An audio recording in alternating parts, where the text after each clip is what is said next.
I ate a lot of processed food growing up.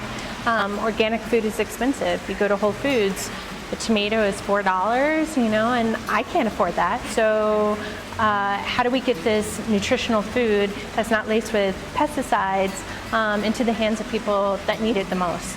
Take front yards, backyards, put gardens in them, and sell the food through a program called Community Supported Agriculture.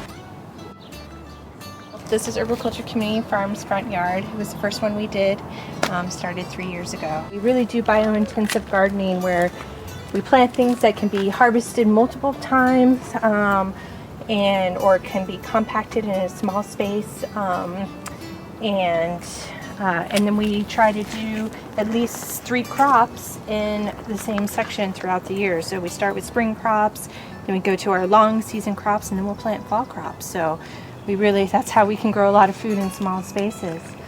Front yard garden is awesome because it really just changes the whole neighborhood. People are always walking by and commenting on it and hanging out, asking questions, and I feel like I've met so many neighbors because of having it be in the front yard.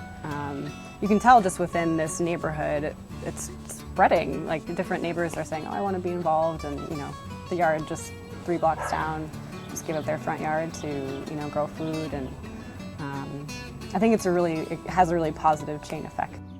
So I started researching some CSAs in the Denver area, and I was looking for 2 things.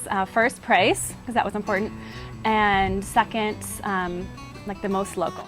For this to be a CSA that's doing it on a larger scale than just one family, it can really show people that it can work, and I think that Urbiculture is an inspiration and kind of an example that it can be done. 30% of our shares are low income this year. We donate a lot of food to the Safe House and Family Tree. They're both domestic violence shelters for women and children. For a lot of our residents at our shelter, they're in crisis, they're away from home, they're in a space, living communally can be a challenge.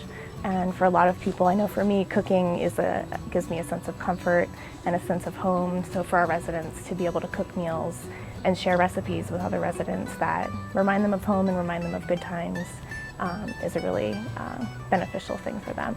I feel like it's totally exploded, and people, when they walk by, they ask about it and they say, how can we get this in our yards? And we have so much demand for people wanting to do this in their yards. If we didn't have Candace and John, we wouldn't have the beautiful garden we have right now. And if we didn't have the beautiful garden right now, we would just have weeds and dirt.